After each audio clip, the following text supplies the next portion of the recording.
One album that I've been playing quite a lot recently, one that I think is really bloody great, and one album that I should have gotten to way sooner than I did, is this third album from Hannah Francis called Keeper of the Shepherd. Now, it is an album that I've seen float around a little bit. I think some publications have given it some props, and I think Pitchfork was one of them, giving it Best New Music, but ultimately it still seems to be going quite under the radar. And you know me on this channel, if I find something that I think is bloody good, I will highlight it and give you guys the opportunity to check it out for yourselves, because it needs mentioning, because this is a really, really strong contender for Album of the Year so far.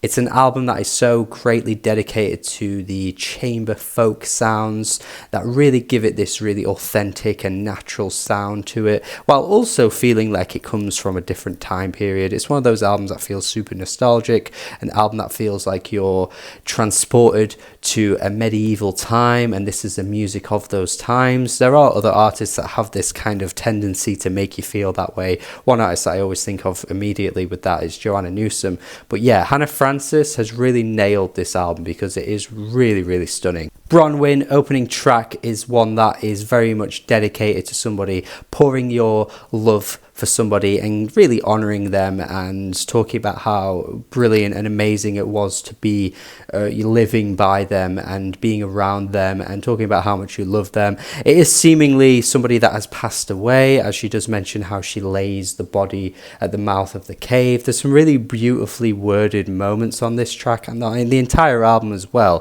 It just has a really lovely way of words, and it has a lot of intrigue as to what she's talking about and the kind of stories that she's telling. They're really, really interesting. They're really, really detailed. Keeper of the Shepherd, track 2, a track that is just so sublime with the vocals. Good God, the elongated notes are just to die for. The way she holds on to these notes, the way that she stretches out her vocals in such a beautiful way and sounds fantastic doing it, really reminds me of somebody like Wise Blood. I feel like Wise Blood really nails this as well on her albums. But yeah, that stunning chamber pop feel to the voice that you're hearing here is just so me. Like, I love these kinds of singers, and she is one on this album that speaks to me so well.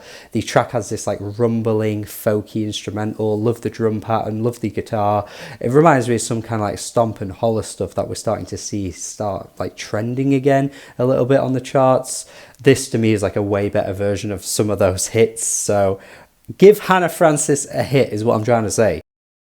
There are some tracks that really strip it back and go way more somber though, like the track after this, and also Floodpain, which really has such a tone to it that reminds me of something that Nick Drake would do, like the way that she's singing, the plucky instrumental, really, really soft, delicate stuff, but also really, really impactful as well. Love, love, love this track. Also love these lyrics as well. There's lots of great lyrics on this track, but this particular part where she says, "I want to be shaped by the love I have, not haunted by the lack." That is a great way to word that. That is such a great way to talk about how you don't want to be left without love. Like, there are so many ways you could say that, but that beautiful way of wording it really, really stood out to me. Vacant, Intimacies might be the one standout track for me. This might be the one that I think I like the most. And it was this point in the album where I realised that why I like it as much as I do. And it's because this track particularly reminds me so much of Emily Steinwall. Remember her? My album of the year in 2021? Please say you remember it. I hope you friggin' do, because that was an incredible album that, again, needed way more attention and way more love, but just had such a way of creating these expansive, huge, maximalist instrumentals with beautiful, stunning, like haunting, delicate vocals that really, really speak to you and really, really reach into your soul. And this track does exactly that as well. It's so haunting, but at the same time, it's so beautiful. It's so good to listen to. The way the vocals and instrumentation blends together on this one is just absolutely incredible. It was this point on the album where I was like, okay, this might be the best track. Even though there's so many contenders, like there's only 7 tracks on this whole thing.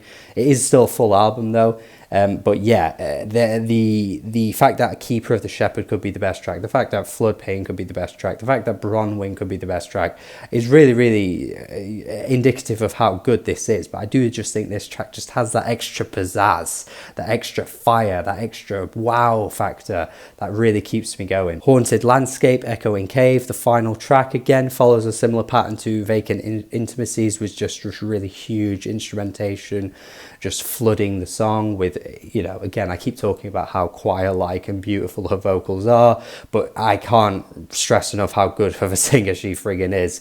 But the last minute of this track, with the sax and the instrumentation just kind of crashing together, oh, it sounds so good. It is just such a great, epic way to finish off what is such a good album. Not a good one, actually, a great one. And I'm going to go 8 out of 10 on this. This is one of the best albums of the year. It's an easy highlight for 2024 so far. One that is going under the radar, but you know me, I do not miss the under the radar cuts. This is so good.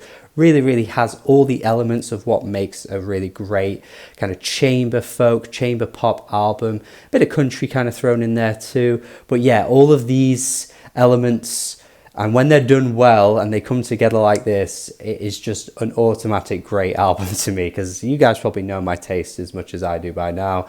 But even still, I don't like to be too predictable. But honestly, this just is so well done. And such really beautiful and stark imagery with the writing throughout as well. Yeah. Really great album, one of the best of the year. Definitely check this out if you haven't already. I would implore you to go listen to it. Tell me your thoughts in the comments.